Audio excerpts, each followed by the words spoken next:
This is the National Assembly for Wales. Since 1999, many major decisions affecting the lives of the people of Wales have been taken here. After 19 years, we should be used to this place. However, I don't get the impression from talking to people that the Assembly is a particularly well-loved institution among the ordinary people of Wales. As far as many people are concerned, I think that they can either take or leave the Assembly. There was a fear when this place started that it would simply be a talking shop, but, to be fair, we have had a lot of legislation, and now the Assembly is set to become an even more important place now that it has been given the power to raise taxes.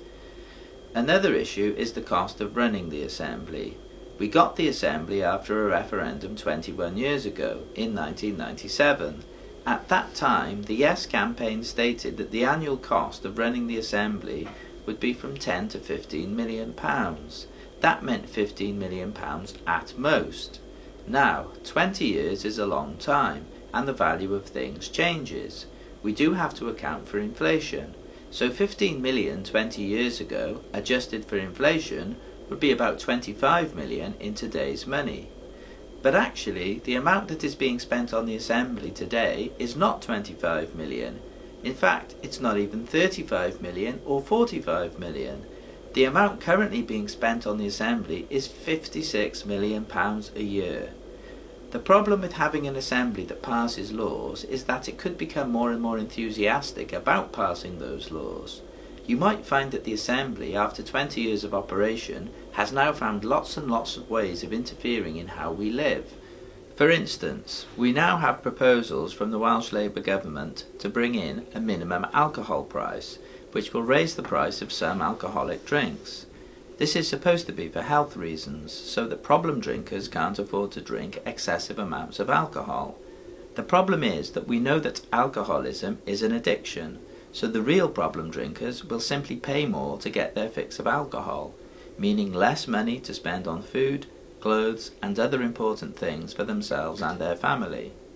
However, people who drink sensibly could be hit by higher prices. Where is the basis of evidence that putting up the price will help anyone? An even worse law which is looming over the people of Wales is the Welsh Government's proposed ban on parents smacking their children. If this bill is passed, it will mean that parents could be prosecuted for smacking a misbehaving child. Remember, this will only affect people in Wales. That law won't apply to families living in England. The Welsh Government has also lobbied the UK Government over Brexit. The Welsh Government told the people of Wales to vote to remain. The people of Wales didn't listen to them and voted to leave.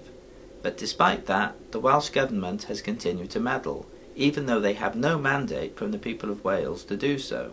Are these really the kind of things we want the Assembly to be doing? The reality is that the Assembly interferes in lots of things that aren't even its responsibility, such as Brexit. Because the Assembly pokes its nose into so many things, it has set up a vast array of different committees. Now there are so many committees that expert advisors, appointed by the Assembly's presiding officer or speaker, are trying to tell the people of Wales that we need 30 more Assembly members or AMs to deal with it all. But if we have 30